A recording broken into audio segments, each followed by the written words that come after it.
bisa diterapkan mulai dari bayi. Bapak Ibu sekalian kalau punya bayi bisa pun ditotok pakai jarinya cuman gini aja kalau bayi.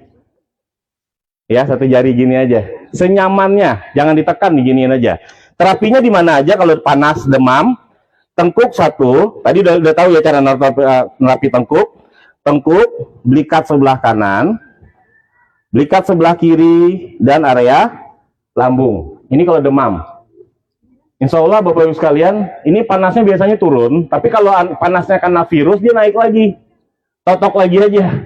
Tadi turun lagi, naik lagi. Jadi insya Allah tengkuk, belikat sebelah kanan, belikat sebelah kiri, lambung. Ini untuk yang panas. Kalau untuk yang flu, ya kalau flu itu di area paru dia di sini. Ini area paru itu di sini. Ini ada tulang belikat, ini ada tulang tengah. Di antara itu ada rongga di sini. Ini untuk yang flu. Ada slam di sini, Pak. Ya, ada lendir di sini. Jadi terapinya yang buat flu tuh gini. Dibenturin ke sini boleh. Ya, dibenturin ke sana juga boleh. Yang penting di sini dicari slamnya. Slam ini diurai, Pak. Nah, kalau slam ini terurai, insya Allah flu-nya langsung berhenti, Pak.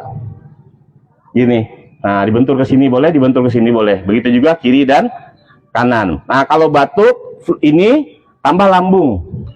Bapak kalau punya anak-anak yang batuk lama gitu loh, batuknya itu biasa dari lambung. Ya, biasa dari lambung. Oke? Ya. Oke, dengan ini sesi terakhirnya Bapak Ibu sekalian. Nah, ini berasa nih, Pak. Nah, ini lambung nih.